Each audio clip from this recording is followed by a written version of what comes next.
I died in the winter of my 19th year, an arrow through my heart. The one who fired that arrow was my husband of 1 month, the heir to the Marquis of Northgard, Adrian. He stood on the city wall, his black armor soaked in blood. The enemy's blade was at my neck, and I carried our unborn child within me. I wept and begged him to save me, but he slowly drew his bow, his voice echoing across the battlefield. Emma is a jealous woman. She is responsible for the death of our army's heroic general, Lyanna. This is an act of treason. Today, Adrian will execute a traitor in the name of justice, remove this pest for the good of the nation, and avenge Lyanna. The arrow flew, its shriek tearing through the air. Agony consumed me. As my vision faded, I saw a strange smile on the face of the enemy general standing behind him. In the final moment before my consciousness dissipated, I finally understood. This was no kidnapping. It was a death trap, meticulously designed for me. How laughable. Emma, daughter of the Prime Minister, had defied an imperial edict and exhausted myself for the sake of marrying him, only to end up with my body unburied and my family's name in shame. If there is a next life, Adrian, Lyanna, and all who conspired against me, I will make you pay your debt in blood, and you will all die a miserable death. My lady, you must stop the heir, General Lyanna. She has charged out of the pass to face the enemy alone. The wedding attendant's anxious voice pulled me back from the endless darkness and cold. I snapped my eyes open to the dazzling sight of dragon and phoenix candles, a room draped in celebratory red silk, and the heavy, intricate phoenix coronet and wedding robes I was wearing. This was my wedding day with Adrian. I wasn't dead. I had returned. My heart pounded violently. The agonizing pain of my death still seemed to linger in my chest. The despair and venom of being personally executed by the man I loved most threatened to consume my sanity. Outside the door, Adrian stood in his wedding robes, a longsword in his hand, his face a mask of anxiety and murderous intent. Emma, I have wronged you today, Lyanna. She is risking her life to cover the retreat of our main force. I must go and save her, the wedding. We can have it when I return. He spoke with such sincerity, just as he had in my past life. Back then, I had believed his lies. I had loved him for 10 years. For him, I had refused the emperor's decree to become an imperial consort, staking my entire family's lives as a guarantee to secure this ill-fated marriage. How could I tolerate my new husband abandoning me on our wedding night for another woman? So I cried, I screamed, I even held a hairpin to my own throat, using every means possible to force him to stay. I succeeded. He stayed, his face ashen as we completed the ceremony. But the next day, the news came. General Lyanna, fighting alone, had been killed in battle. From that day on, Adrian's eyes held only a bone-deep hatred for me. He hated my jealousy, my narrow-mindedness, my despicable methods that had cost him the white moonlight of his heart. And then, a month later, came the meticulously planned execution in the name of justice. How utterly ridiculous now. Looking at his face, a mask of deep love and guilt, I only felt my stomach churn. Stop. I spoke slowly, my voice trembling with emotion, yet it cut through the festive noise with clarity. Adrian paused and turned, a flicker of impatience in his eyes, but he softened his tone. Emma, be reasonable. Lyanna is not just my second in command. She saved my life. I cannot leave her to die. She saved your life? I let out a soft laugh supported by my maid. I walked out from the inner chamber, the ornaments on my coronet, chiming with every step, each sound like a footstep on his hollow, hypocritical heart. Are you referring to the time 3 years ago, when you were besieged by the enemy in the northern frontier, and General Lyanna single-handedly rescued you? Adrian was taken aback, seemingly surprised that I would bring this up so calmly. This incident was the prime example of their deep bond as comrades in arms. Precisely, he nodded. I cannot repay such a great debt with inaction.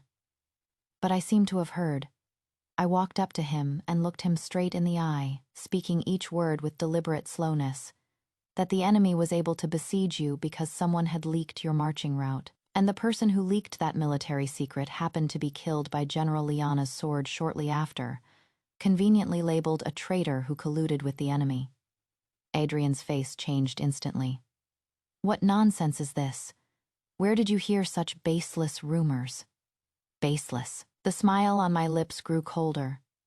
Then let's talk about something else. For example, why does the heir keep a female companion in his military camp? According to the laws of our empire, that is a crime punishable by dismissal and investigation. The moment I said it, the entire hall erupted in murmurs. Adrian's face flushed a deep, ugly red. Emma, how dare you make such slanderous accusations? Liana is a general appointed by His Majesty himself. How can you speak of keeping her? Oh, is that so? I feigned surprise, covering my mouth. But I also seem to have heard that General Liana is nearly 3 months pregnant. As the words left my mouth, my personal maid, Iris, let out an inopportune gasp, and a stack of papers accidentally scattered from her hands. A guest nearby picked one up and read it aloud. The pulse is smooth and rolling, like pearls on a plate, a definite sign of pregnancy already 3 months along. It was a physician's diagnosis issued by the most famous clinic in the capital. Iris immediately knelt, kowtowing in terror. Forgive me, my lady. A few days ago, General Liana sent a messenger with a letter, and this note was accidentally tucked inside. I didn't mean for this to happen. This, of course, was a lie. The diagnosis was a forgery I had commissioned the moment I was reborn, paying a hefty sum to an apprentice at the clinic. I knew Liana had irregular cycles and frequently consulted their physicians. Forging the handwriting was not difficult, as for the letter, pure fabrication. But now, who cared about the truth? All eyes like daggers were on Adrian Shock. Contempt, anger, understanding. An unmarried female general, 3 months pregnant. The identity of the father was self-evident. On his wedding day, the groom abandons his bride to rescue a heroine, carrying his child. This drama was truly spectacular. Adrian, you have some nerve. My father, the Prime Minister Valerius, was trembling with rage, pointing at him. How dare you commit such a dishonorable, deceitful act? My family was truly blind. Adrian was in a complete panic. He wanted to explain, but he was trapped. Say Liana wasn't pregnant. The diagnosis was right there. Say the child wasn't his. Who would believe him? He glared at me, his eyes filled with an incredulous, venomous hatred. Emma, it was you. You set me up. I met his gaze, my smile serene. What are you talking about, my lord? I don't understand. I only know that you now have 2 choices. 1. You stay and complete this wedding, but from this day forward, you, Adrian, will be the laughingstock of the entire world. A shameless man who disregards military discipline for a private affair and attempts to deceive the Prime Minister's house. 2. I paused, my smile widening. You rush out now to save your General Liana. Our engagement will be void, and we will go our separate ways. But I guarantee that by tomorrow morning, the memorials impeaching you will bury the Emperor's desk. In my past life, I had used my own life to force him to stay. In this life, I was giving him a choice. But no matter which he chose, it was a dead end. Adrian's chest heaved. He looked at me as if seeing me for the first time. After a long moment, he squeezed out a sentence through gritted teeth.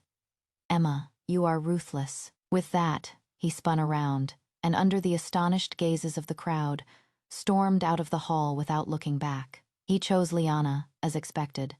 The guests erupted, pointing and whispering at my back. That poor lady Emma. Poor. I say she deserves it. She could have been a noble consort, but she insisted on marrying this thing. Well, now she is the joke of the entire capital. My father almost fainted from anger. My mother held me, sobbing, but I calmly removed the phoenix coronet from my head and handed it to Iris. With that heavy weight gone, I felt an unprecedented sense of lightness. I turned to my father. "Father, your daughter has been unfilial and has brought shame upon you and our family." He sighed and waved his hand. "My foolish child, this is not your fault. It is I who failed to see the true face of that wolf." I shook my head, my eyes clear and firm. "Number from this day forward, Adrian and the House of Northgard will never again be able to bring shame upon our family." I turned and looked toward the imperial palace, with its golden tiles and red walls, the most noble, and the coldest place in the world. In my past life, I gave up that path for a man. In this life, I would take it back with my own hands. The road to Adrian was a dead end. But the road to that palace, for me, was the only path to survival. The day after Adrian fled his own wedding, the entire capital was in an uproar. The heir of Northgard, in a secret affair with a female general, abandoning the Prime Minister's daughter on their wedding day for his pregnant lover. The scandal spread like wildfire, becoming the hottest topic in every tea-house and tavern. The gates of the Northgard Marquisate were besieged by imperial censors. I heard the old Marquise had coughed up blood from anger and was now bedridden, and I, the pitiful victim of this scandal, locked myself in my chambers and saw no one.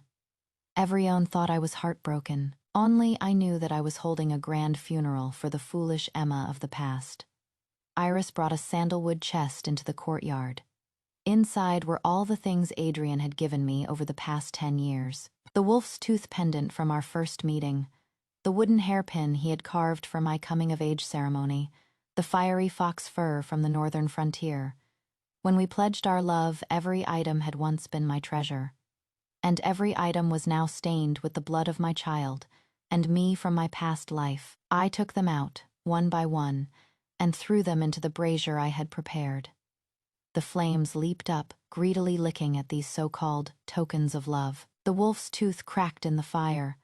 The wooden hairpin turned to ash, and the fox fur that had warmed me through countless winters curled and shriveled in the inferno, emitting a foul, burning smell. I watched, my face a mask, my heart a void. The Emma who had loved Adrian for 10 years, loved him until she lost herself, loved him until she was nothing but dust, was now completely burned away in this fire. "My lady, please, don't be too sad." Iris sobbed behind me. I turned and smiled at her. "Why are you crying? The ones who should be crying are not us." I reached out, feeling the heat of the flames, as if it could drive out the chill from my soul. "Iris, from this day forward, there is no such person as the Lady of Northgard. There is only Emma." After burning the past, I went to see my father. In his study, he seemed to have aged 10 years overnight. He was rubbing his temples wearily when I entered. "Emma, you are here. Don't take the things outside to heart. I will get justice for you, even if it costs me my life." I knelt before him and kowtowed solemnly. "Father, I have made up my mind. I wish to enter the palace." He looked up, his weary eyes wide with shock. "What did you say, Emma? Have you thought this through?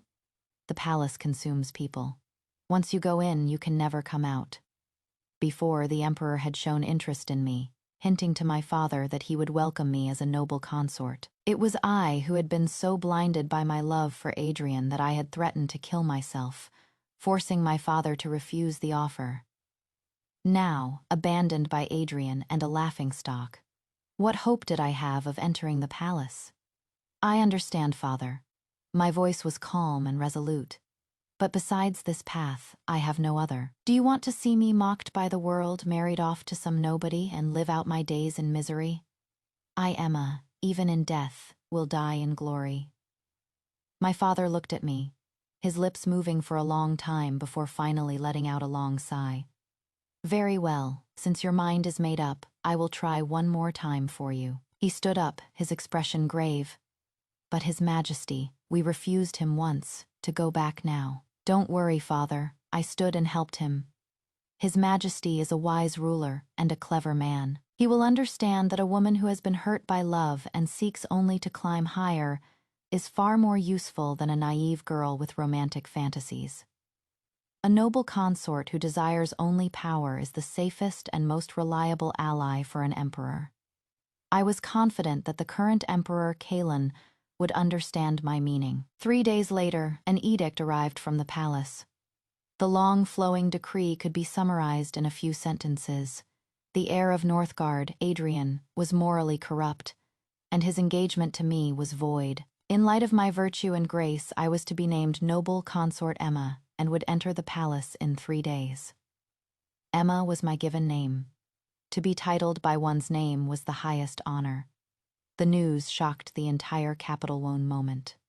I was an abandoned woman, the next a favored consort. The reversal was more dramatic than any opera.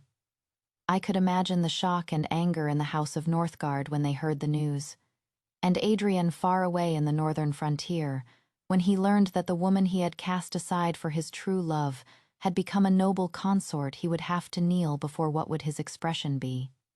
I couldn't wait to see it. The day I entered the palace, I sat in a magnificent carriage, wearing the elaborate robes sent from the court, listening to the chatter of the common folk outside, my heart completely still. The road from my home to the palace, I had never taken it in my past life. In this life, it would be my starting point on the path to ultimate power. The imperial palace was even more magnificent and colder than I had imagined. The vermilion walls and golden tiled roof separated one world from another. Outside was the mortal realm. Inside was the hunting ground of power. I was made noble consort Emma and given residence in the Palace of Radiant Light, second only to the Empress's own quarters. Emperor Kalen showed me great favor. Treasures flowed in like water, so many that the storerooms were overflowing. Everyone in the 6 palaces knew that the new noble consort was basking in the emperor's grace. That very night, Kalen came to my palace. He was younger than I remembered, dressed in black dragon robes, his features handsome, his eyes as deep as an ancient well, as if they could see through everything. He dismissed the attendants, leaving us alone. "My dear consort, you do not seem to be afraid of me," Kalen said, picking up a teacup and blowing on it gently, a half smile on his lips. I curtsied, my posture humble but my tone firm. "Your Majesty, I know my transgression. I was foolish to disregard your grace before. To be accepted into the palace now, despite my past, is a blessing beyond measure. My heart is filled only with gratitude. Why should I be afraid?" "Oh, only gratitude." He put down the cup and walked over, his fingers gently tilting my chin up, forcing me to meet his gaze. His fingertips were cool, but his eyes held a burning curiosity. I had thought my dear consort chose to enter the palace to take revenge on Adrian. My heart skipped a beat, but my face remained impassive. "Your Majesty is wise. Adrian is but a foolish dream of my youth. Now that the dream is over, it is time to wake up. For the rest of my life, my heart will belong only to your Majesty." I was lying, but I knew he liked to hear such lies. As expected, Kalen smiled, a flicker of approval in his eyes. "Very good. I like clever women." He released my chin and returned to his seat, his tone as casual as if discussing the weather. "News from the northern frontier. Adrian and his little general repelled a raid and killed one of their commanders. The House of Northgard has already submitted a petition, asking to redeem his crimes with this merit." My heart sank. It was the same in my past life. Adrian always found a way to turn a disaster into an opportunity. A scandal that should have ruined him was quickly washed away by military achievement. "How does your Majesty intend to handle this?" I asked softly. Kalen looked at me and asked in return, "What do you think I should do?" He was testing me, I thought for a moment. A general on the frontier is not always bound by court orders. Although General Adrian has had a moral failing, he has rendered a great service to the state. To punish him severely for this might dishearten the soldiers at the border. In my humble opinion, it would be better to let his merits offset his demerits, reprimand him, and order him to continue to serve in atonement, so we may observe his future conduct. When I finished, I saw a genuine smile in Kalen's eyes. "You are quite magnanimous," he said, "to be so humiliated by him and yet still speak for him." I lowered my eyes, my voice tinged with a perfect measure of grievance and sorrow. I am not speaking for him, but for your majesty. I do not wish for you to be accused of unfair judgment on my account. A fine sentiment. Kaelan stood and walked to me again. This time, he pulled me directly into his arms. His embrace was not warm. It carried the cool scent of dragon's breath incense, but it was filled with an irresistible power. Emma, you must remember, he whispered in my ear, his voice a warning. In this palace, your grievances are my grievances. You can only be magnanimous when I allow it. If I do not wish you to be, then no one will have an easy time.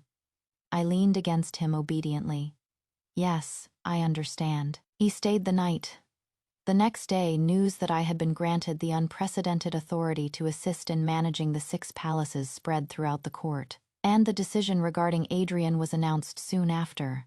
The emperor had taken my suggestion. There was no severe punishment, only an edict of reprimand, ordering him to continue to serve in the north. At the same time, an even more shocking piece of news quietly made its way back from the military reports. The heir of Northgard, Adrian, had married the female General Lyanna in a military camp, and she had even given birth to a son there. This was an absolute farce, treating military discipline as a joke, defying an imperial edict, and marrying and having a child in a military camp. Adrian was using his own future to declare his deep love for Lyanna to the world. I was pruning a white magnolia when I heard the news. Snip, the scissors cut off a blooming flower. I dropped it on the ground and crushed it with my foot. He is forcing the emperor to kill him, I said to Iris. She was worried. Your Highness, then. Will His Majesty? Not yet. I shook my head. Not yet. To act rashly could trigger a mutiny. So Kaelan needed an airtight reason. One that would ensure Adrian and the entire House of Northgard could never recover. Every foolish thing Adrian was doing now was just him digging his own grave.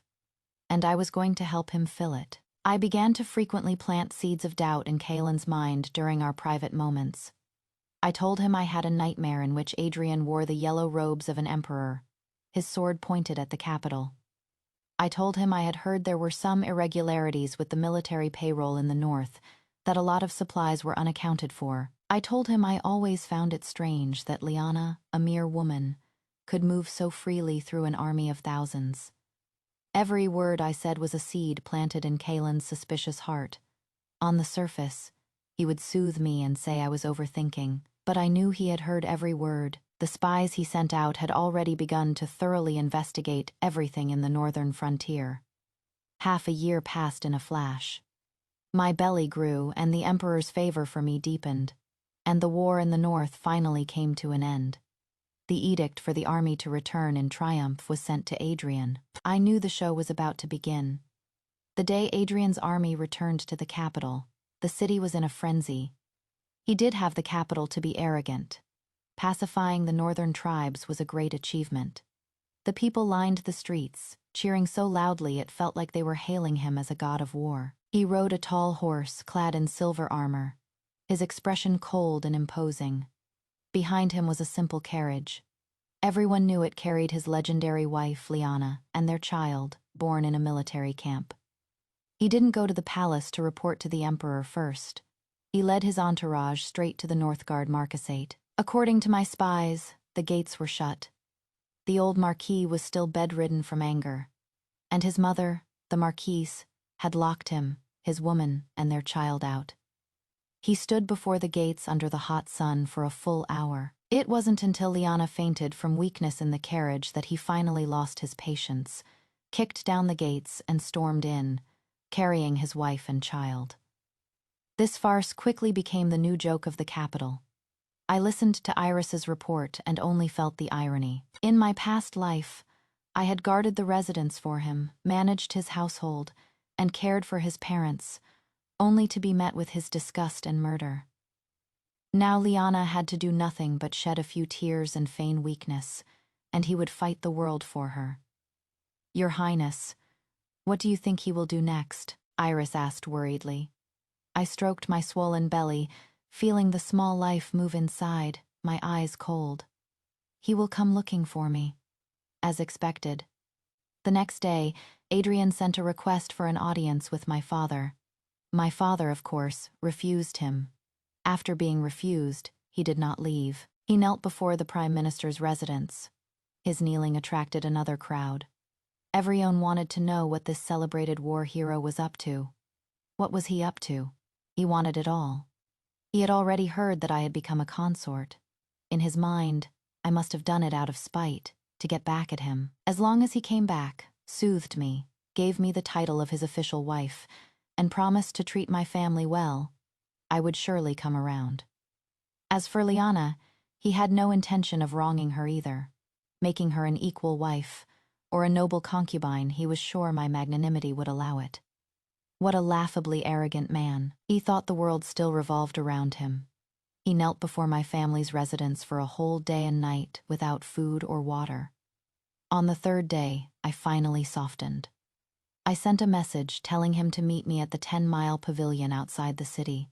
Adrian was ecstatic. He immediately got up and rushed out, not even changing his clothes. He thought his deep love had moved me. He had no idea that what I had prepared for him was an unforgettable surprise. I did not go to the 10-mile pavilion. The Emperor's royal procession did. I sat in my palace, and through the reports of my spies, I imagined the scene. When Adrian waited with eager anticipation, only to see not me, but the bright yellow procession representing imperial authority, what was his expression like? When he was forced to the ground by the imperial guard, made to kneel before the royal carriage, and looked up to see the former fiancée of his heart, dressed in the formal robes of a noble consort, descending from the carriage surrounded by attendants, did his world collapse. "General Adrian, it has been a while." That was the first sentence my spy reported back, mimicking my tone. According to the report, Adrian was completely frozen, like a statue, the color drained from his face, his lips trembling uncontrollably. "Emma." He mumbled my name, as if he couldn't believe his eyes. And Liana, who was with him, was so frightened she collapsed on the ground, clutching their child. "Insolence," the head eunuch shrieked beside me. "Is the noble consort's name something a criminal like you can utter? Why do you not kneel before Her Highness?" Adrian swayed. His eyes filled with pain, regret, and a thick, suffocating confusion.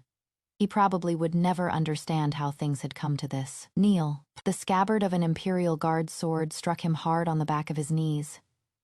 He could no longer stand and fell to the ground with a thud, kneeling before not me, but the Emperor's carriage. The man who was once so high and mighty, who had treated me as if I were worthless. Finally, he had lowered his proud head to me. I had waited for this moment for so long. Across the chasm of time, I could almost hear the triumphant laughter of the me who had died so tragically in my past life. But this was not enough. This was only the beginning.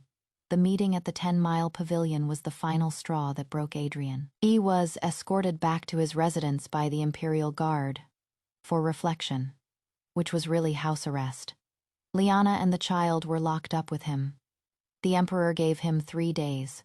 3 days later, in the main throne hall, there would be a final reckoning for all his crimes. During those 3 days, I was incredibly calm.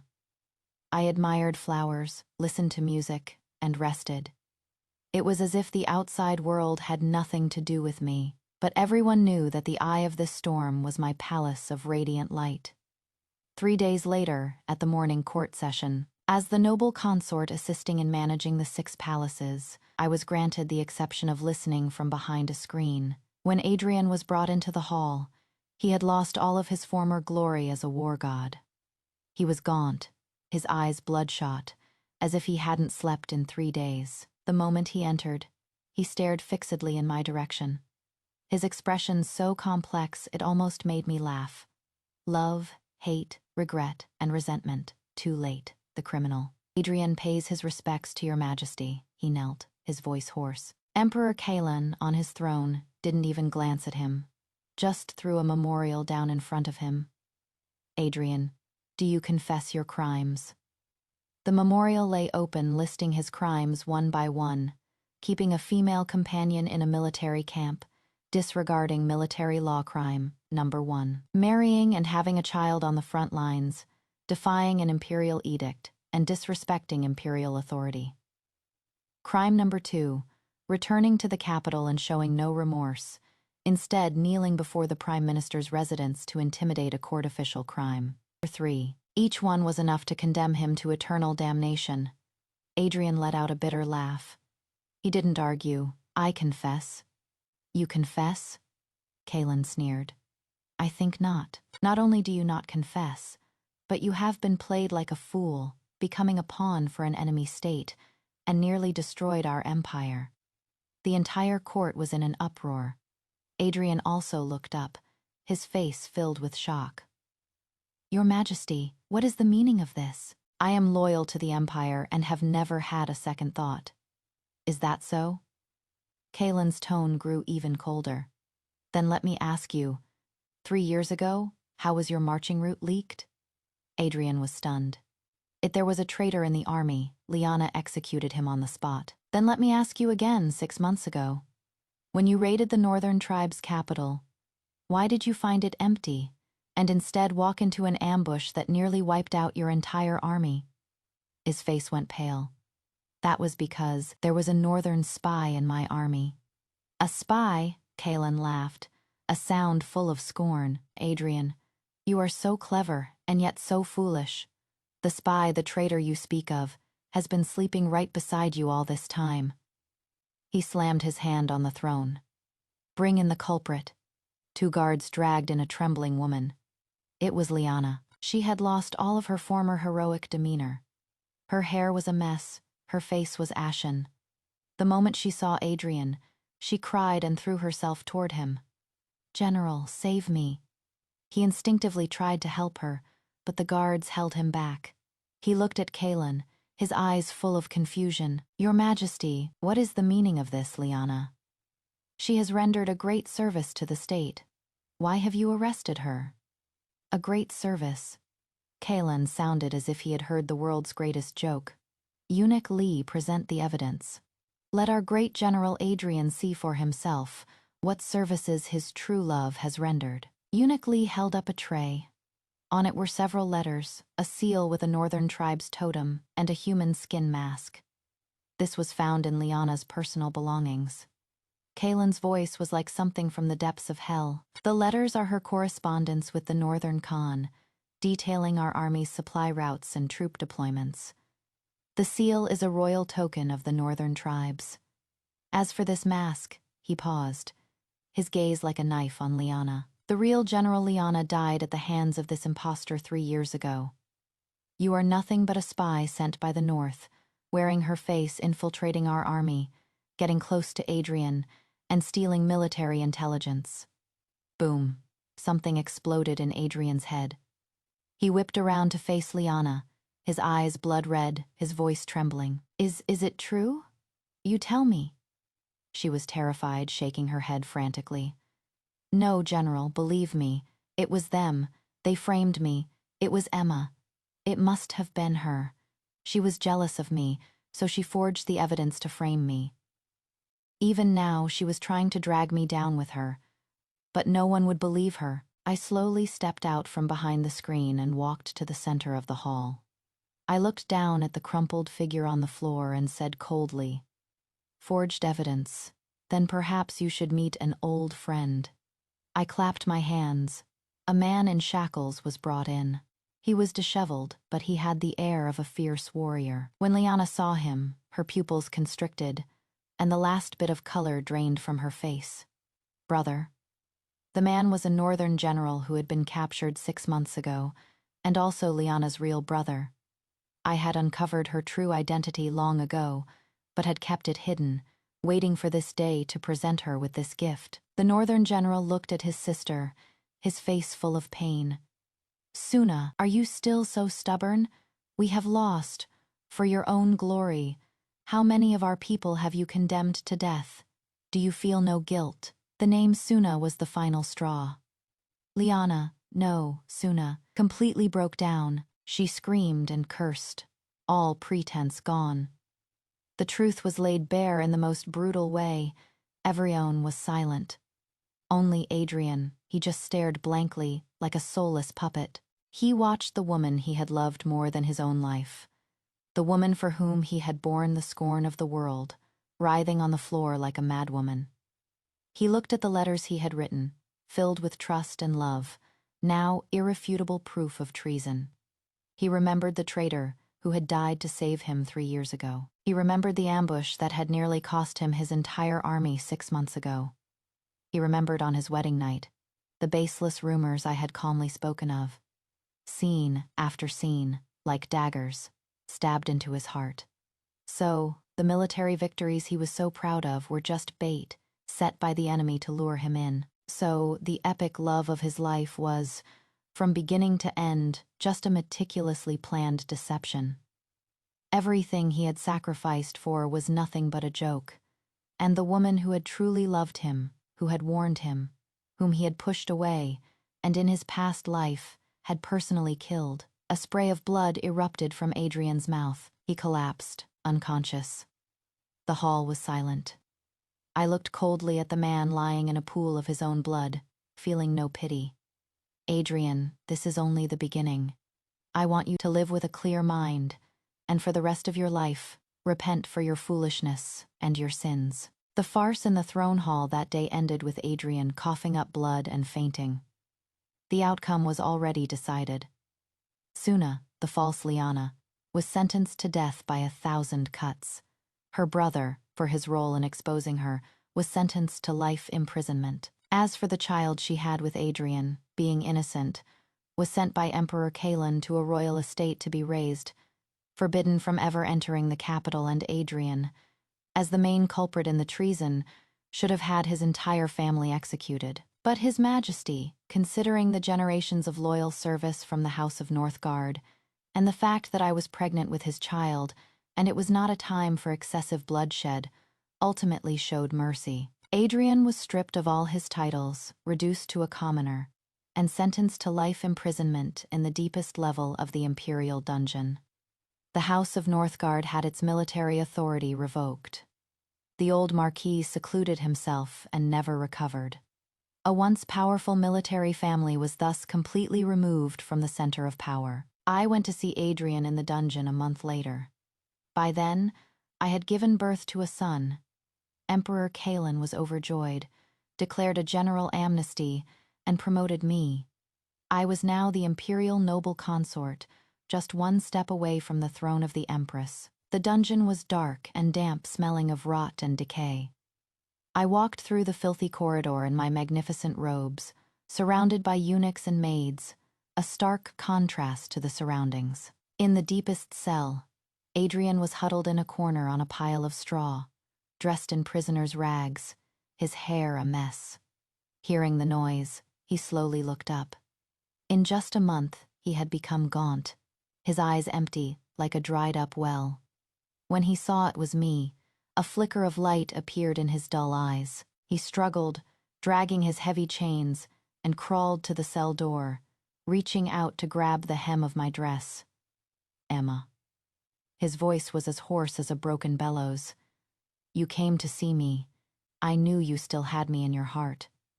I took a step back in disgust, avoiding his touch. Adrian.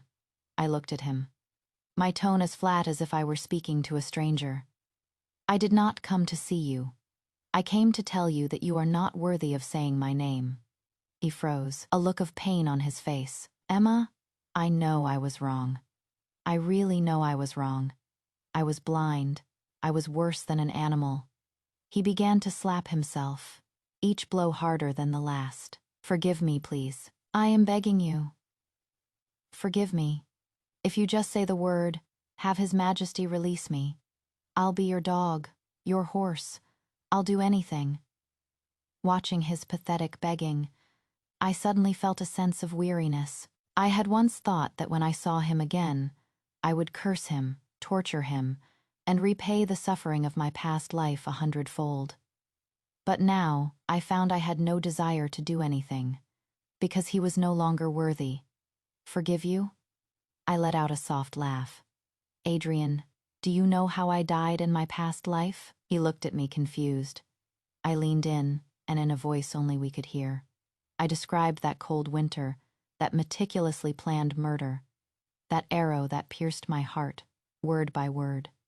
His pupils dilated, from shock to terror, and finally, to utter despair. Number. No, impossible. He shook his head frantically. That is not real. I didn't kill you. You did. I stood up straight, delivering his death sentence coldly. You not only killed me, but you also killed our unborn child.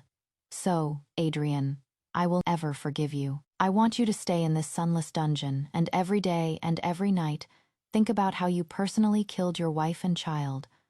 For your ridiculous love, for your foolish trust. Repent, rot, and die. With that, I turned and left, without a second glance. Behind me, his heart-wrenching sobs and roars echoed like a dying beast.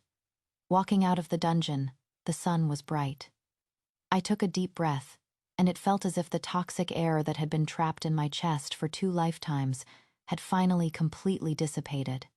A year later, the Empress died of illness. I was named Empress, and my son was named Crown Prince.